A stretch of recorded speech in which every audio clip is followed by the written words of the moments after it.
There it goes. Hi, we have another. Come on in. I have a student giving a speech. Have a seat right there. Sorry. You can be an audience member. Stephen now officially has people in the audience. Sorry. Okay. There I was, staring at a bloodied and tarnished battlefield, with artillery destroying the buildings around me.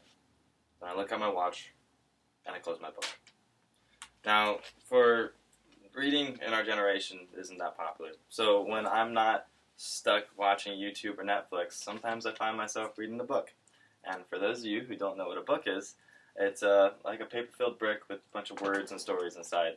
But don't worry, it's not a textbook. It's much cooler than that. Sometimes you can find a book that really resonates with you, as if the story or the characters just matches your personality perfectly, and you just made a new best friend. Now, I have my favorite book with me, A Farewell to Arms by Ernest Hemingway. I had the experience to fall in love with this book about 2 years ago when I traveled to northern Italy, where this book took place. Now, quick synopsis of A Farewell to Arms. Ernest Hemingway, had a bit of a strange, unusual, effeminate upbringing, which led him to wanting to join the military.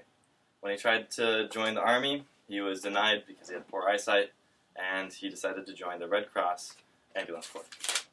From there, he found himself on a ship to the northern Italian front, where I happened to be traveling that summer.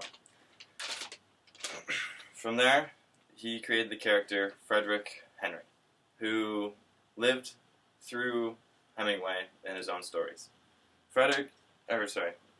Henry is an American lieutenant serving in the Italian Ambulance Corps and was injured in an offensive on the front lines.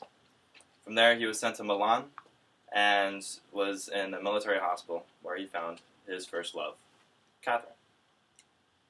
So this is where my story comes in.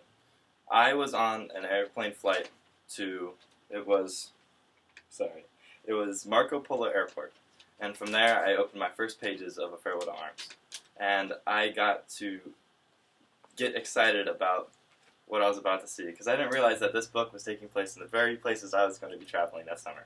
So throughout my trip, I was walking the same streets, looking at the same mountainside, drinking the same drink, and almost living through the same experiences as Frederick Henry was in this book.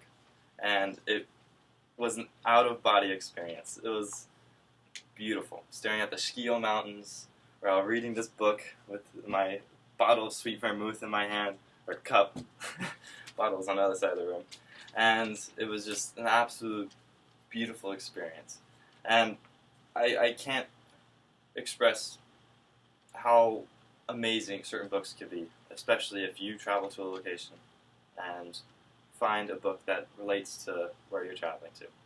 So, that's my little spiel for you guys. I just wanted to tell you, when you travel somewhere, get a book that's related to the area. Good job. Good speech.